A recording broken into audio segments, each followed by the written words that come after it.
నమస్తే, welcome to our channel. నేను సౌజన్య. ఆంధ్రప్రదేశ్కి కేంద్ర నిఘా వర్గాల నుంచి ఒక రిపోర్ట్ వచ్చింది. సో జూన్ 4 తర్వాత ఆంధ్రప్రదేశ్లో కొన్ని దాడులు జరిగేటువంటి అవకాశం ఉంది కాబట్టి చాలా అప్రమత్తంగా ఉండాలి అని చెప్పేసి పోలీసుల్ని అలర్ట్ చేసినట్టుగా తెలుస్తోంది. మరి ఈ అంశానికి సంబంధించి మనతో మాట్లాడడానికి, వారి విశ్లేషణని మనతో పంచుకోవడానికి ఈరోజు మనతో పాటు ఉన్నారు senior political analyst KVV Prasad గారు ఉన్నారు. వారితో మాట్లాడదాం. నమస్తే అండి. నమస్తే అమ్మా. కేంద్ర నిఘా వర్గాల నుంచి ఆంధ్రప్రదేశ్కి ఒక అలర్ట్ వచ్చింది అని అంటున్నారు. జూన్ 4 తర్వాత అక్కడక్కడ అలర్లు కావచ్చు, లేకపోతే దాడులు కావచ్చు జరిగేటువంటి అవకాశం ఉంది కాబట్టి చాలా అప్రమత్తంగా ఉండండి. ఇన్ కేస్ అవసరమైతే కేంద్ర బలగాలని కూడా మోహరించుకోండి అనేటువంటిది కూడా చెప్పినట్లుగా తెలుస్తుంది. ఈ అంశాన్ని ఏ విధంగా చూడాలి అంటారు? అసలు కేంద్ర నిఘా వర్గాలు ఇలా ఆంధ్రప్రదేశ్కి ఈ రకమైనటువంటి హెచ్చరిక జారీ చేయడం వెనక ఏమై ఉండొచ్చు అంటారు? మీరు చూసుంటారు, ఏపీలో ఇప్పుడు దేశవ్యాప్తంగా చాలా చోట్ల ఎలక్షన్లు జరుగుతూ ఉన్నాయి.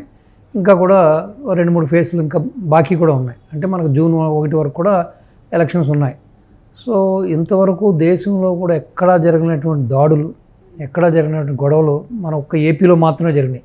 ఇప్పుడు పక్క రాష్ట్రం చూశారు, తెలంగాణలో చాలా శాంతిపూర్వకమైన వాతావరణంలో ఎలక్షన్ జరిగింది. సో ఇటు కర్ణాటక కానీ, ఇటు తమిళనాడు కానీ, ఇటు కేరళ కానీ ఎక్కడ కూడా మీకు అసలు ఎటువంటి చిన్న ఇన్సిడెంట్ కూడా లేదు. బట్ ఆంధ్రాలో దీనికి భిన్నంగా ఇది చూశారు మీరు. ఎలక్షన్ రోజు గొడవలు, ఎలక్షన్ అయిన తర్వాత గొడవలు. సాధారణంగా ఎలక్షన్ రోజున గొడవలు ఉండడానికి కొన్ని కారణం ఏంటంటే, బికాజ్ మనకి కొన్ని ఏరియాలు నక్సలైట్ ప్రభావితమైన ప్రాంతాలు కొన్ని ఉన్నాయి. ప్లస్ కొన్ని నక్సల్స్, కొన్ని ఈ ఫ్యాక్షనిస్ట్కి సంబంధించిన కొన్ని ఏరియాలు ఉన్నాయి కాబట్టి సో సాధారణంగా ఇరు వర్గాల మధ్య, ఆ పార్టీల మధ్య, కార్యకర్తల మధ్య కూడా ఆ మూమెంట్లో కాస్త ఉద్రిక్తమైన వాతావరణం ఏర్పడడం అనేది సహజం. కానీ దీనికి భిన్నంగా ఎలక్షన్ అయిన తర్వాత కూడా విపరీతంగా గొడవలు మీరు చూశారు. వైజాగ్లో కూడా ఏదో టీడీపీకి అనుకూలంగా ఓటేశారని ఒక కుటుంబాన్ని ఏ విధంగా బుర్రలంతా పగలగొట్టారో చూశారు. అదేవిధంగా తాడిపత్రి సంఘటన కానీ, ఇటు మాచర్ల సంఘటన కానీ, ఈ విధంగా రాష్ట్రంలో ఇటు గన్నవరంలో కానీ ఎక్కడ చూసినా కూడా సంఘటనలు జరుగుతున్నాయి. సో ఇది కేవలం ఈ యొక్క టీడీపీ కూటమి, ఏదైతే బీజేపీ జనసేన ఈ కూటమి, ఎన్డీఏ కూటమి ఉందో ఇది అడ్వాంటేజ్లో ఉందని, వీళ్ళు గెలవబోతున్నారని, ప్లస్ ఆ ఓటింగ్ సర్లీ అది చూస్తే ఉదయం 6 గంటల నుంచి లైన్లో వారు బారులు తీరు, ప్లస్ నైట్ 12-1 గంట వరకు ఎలక్షన్ జరగడం కూడా. సో కావాలని చెప్పే ఒక వైసీపీకి సంబంధించిన అగ్రనాయకత్వం కానీ, అధిష్టానం కానీ ఈ యొక్క ఎక్కడెక్కడైతే టీడీపీ బలంగా ఉందో, ఎక్కడెక్కడైతే టీడీపీకి ఓటింగ్ సర్లీ అనుకూలంగా ఉందో అక్కడంతా కూడా ఈ గొడవలు చేయమని వాళ్ళే ప్రోత్సహించారని, దాని మూలంగానే ఇంత హింస జరిగిందని, ఇంత హింస ప్రేరేపబడిందని కూడా మనకి చాలా మంది చెబుతున్నారు. అది నిజం కూడా. సో ఇది కాకుండా జూన్ 4 నుంచి కూడా, జూన్ 4 తర్వాత రిజల్ట్ వచ్చిన తర్వాత కూడా ఈ విధంగా ఏదైతే ఈ ఓటమి చెందిన వాళ్ళు, పరాజయం పొందిన నాయకులు కానీ, వీళ్ళందరూ కూడా, ఈ యొక్క కార్యకర్తలు కానీ, వీళ్ళందరూ కూడా అక్కడ పెద్దగా హింస, ప్రజలు వెళ్ళే ప్రాబ్లం ఉందని, గొడవ జరుగుతుందని, గొడవలు జరగబోతున్నాయని కేంద్ర నిఘా వర్గాల ద్వారా ఇక్కడ మనకున్న పోలీస్ వ్యవస్థని హెచ్చరించడం జరిగింది. సో మీరు చాలా అప్రమత్తంగా ఉండాలని, సో జూన్ 19 వరకు కూడా మీరు చాలా అప్రమత్తంగా ఉండాలి.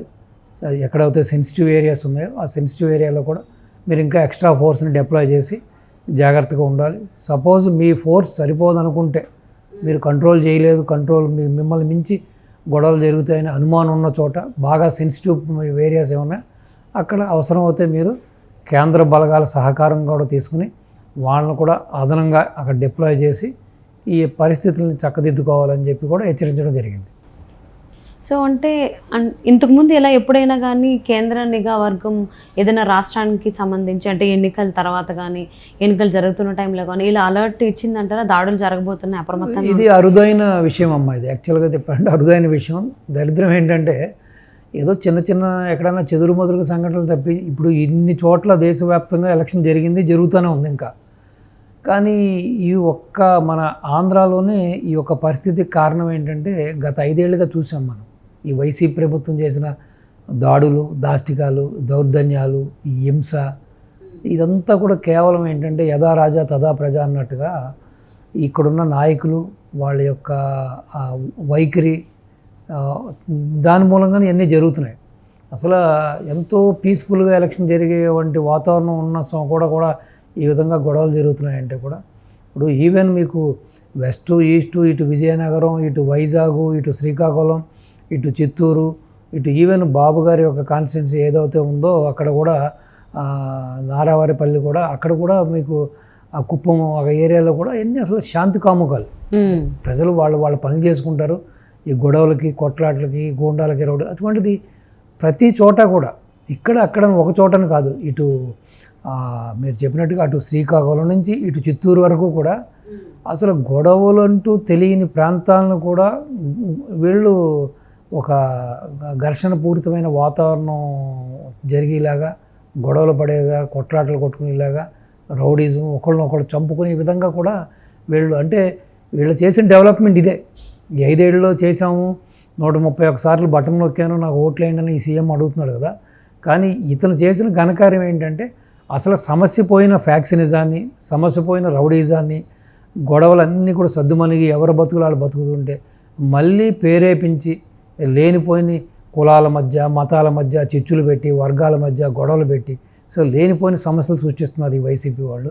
సో దీని అంతటికీ కారణం ఏంటంటే వీళ్ళ యొక్క అవినీతి, అక్రమం, రెండోది వీళ్ళ యొక్క నీచమైన పరిపాలన. అంటే పరిపాలన తెలియక ఏదో విధంగా మనుషుల మధ్య మనుషులు గొడవలు పెట్టి వర్గాల మధ్య గొడవలు పెట్టి కులాల మధ్య పెట్టి మతాల మధ్య గొడవ పబ్బం గడుపుకోవడానికి చేస్తున్న ప్రక్రియగానే కనపడుతుంది. కానీ సో ప్రజలు ఇప్పటికైనా మేల్కొని ఇప్పటికైనా జాగ్రత్త పడితే మంచిది. ఒకటి అనవసరం ఇప్పుడు ఈ విధంగా గొడవ పడడం అనేది కూడా అనవసరం. ఇప్పుడు నాయకులందరూ బాగానే ఉంటారమ్మా. ఎవరైతే నాయకులు ఉన్నారో అది ప్రతిపక్షమైనా స్వపక్షమైనా విపక్షమైనా కూడా వాళ్ళు బాగానే ఉంటారు, వాళ్ళకేమి నష్టం ఏమీ వాటిల్లదు. కానీ ఈ కార్యకర్తలు ఈ ప్రజలు కూడా సమన్వయం పాటించాలి. లేకపోతే ఏంటంటే రేపొద్దున ఆస్తి నష్టం, ప్రాణ నష్టం, రెండవది కేసులు అవుతాయి కోర్టుల చుట్టూ పోలీస్ స్టేషన్ల చుట్టూ అనవసరంగా ధన వ్యయం, టైం వేస్టు, వీళ్ళ కాలమంతా కూడా వ్యాపారం చేసుకోవడానికి ఉండదు, వాళ్ళు ఉద్యోగం చేసుకోవడానికి ఉండదు, వాళ్ళ పొలం పనులు చేసుకోవడానికి ఉండదు, ఈ పోలీస్ స్టేషన్ చుట్టూ కోర్టుల చుట్టూ తిరుగుతుంది. కాబట్టి నేను కూడా అప్పీల్ చేసేది ఏంటంటే వీళ్ళందరికీ కూడా సో ఈ గొడవలకు దూరంగా ఉండండి, ఈ క్షణిక ఆవేశాలకి కొంచెం దూరంగా ఉండండి, గొడవలు పడద్దు. కాబట్టి ఇంటెలిజెన్స్ రిపోర్ట్ చెప్పిందంటే డెఫినెట్గా ఏదో వెనకాల కుట్ర జరుగుతుందన్నది మాత్రం ఇది నిజం. అది ఈ రాజకీయ నాయకులు ప్రేరేపిత చర్యగానే భావించాలి. లేకపోతే అంత సాహసం ఎవరూ చేయరు. వెనకాల ఉండి డబ్బులు ఇచ్చో లేకపోతే రకరకాల ఒక ప్రలోభాలు పెట్టో గొడవలు చేసేదంతా వీళ్ళే రాజకీయ నాయకులే. కాబట్టి ప్రజలు, ఈ కార్యకర్తలు, వివిధ పార్టీలకు చెందిన నాయకులు కూడా సమన్వయం పాటించాలి. సో ఎలక్షన్ వచ్చిందంటే ఆ మూమెంట్ 5 ఏళ్ళకోసారి అది ఆ ప్రక్రియ అయిపోగానే మళ్ళీ అన్నదమ్ముల్లా కలిసి ఉండాలి. ఇప్పుడు ఒక విలేజ్లో ఉన్నప్పుడు లేదా ఒక ఇంటి పక్కన ఒకళ్ళు ఉన్నప్పుడు సో ఇటువంటి ఘర్షణకు దిగడం మంచిది కాదు. ఇప్పుడు మనిషి అనేవాడు సంఘజీవి. రేపు పొద్దున ఒకళ్ళ సహకారం ఒకళ్ళతోటే మన మనుగడ ఉంటుంది. సో కాబట్టి ఈ విధంగా కక్షలు కార్పణ్యాలతో జీవితాలను పాడు చేసుకుని, ఆస్తులు పాడు చేసుకుని, ప్రాణాలు పోగొట్టు చేసుకుని, లేకపోతే అంగవైకల్యం పొంది ఇవన్నీ కూడా వేస్ట్. కాబట్టి రాజకీయ నాయకులు ఎప్పుడు కూడా ఎలక్షన్ అయిపోయిన తర్వాత వాళ్ళు బాయిగానే ఉంటారు. వాళ్ళకి మీరు చూస్తే చాలామంది రాజకీయ నాయకులకి వాళ్ళకి పెళ్ళిళ్ళు సంబంధాలు ఉంటాయి. వీళ్ళ అమ్మాయిని వాళ్ళకి ఇస్తారు, వాళ్ళ అబ్బాయిని వీళ్ళకి ఇస్తారు. ఏ పార్టీలో ఉన్నా కూడా వాళ్ళ మధ్యన కొన్ని రిలేషన్స్ ఉంటాయి, వ్యాపార సంబంధాలు ఉంటాయి. సో కాబట్టి ఎప్పుడు కూడా సామాన్యులు, ఈ కార్యకర్తలే సమిధులవుతూ ఉంటారు. సో కాబట్టి ఎటువంటి ప్రలోభాలకి లొంగకుండా వీళ్ళంతా సమన్వయం పాటించాలని, హ్యాపీగా ఉండాలని నేను మీ ద్వారా వాళ్ళకి తెలియపరుస్తున్నాను. కేంద్ర నిఘా వర్గాలే కేంద్ర బలగాలను కావాలంటే తీసుకొచ్చి పెట్టుకోండి అని చెప్పేసి అని ఏపీ పోలీసులకు చెప్పడం అనేది కొంచెం ఆలోచించాల్సి వచ్చిందండి. ఎందుకంటే పోలింగ్ రోజు కావచ్చు, పోలింగ్ ముందు కూడా ఎలాంటి సంఘటనలు, దాడులు జరిగే చూసాము. సో జూన్ తర్వాత మళ్ళీ అవి పునరావృతం కాకుండా ఉండాలని చెప్పేసి ఆశిద్దామండి. Thank you so much Prasad గారు.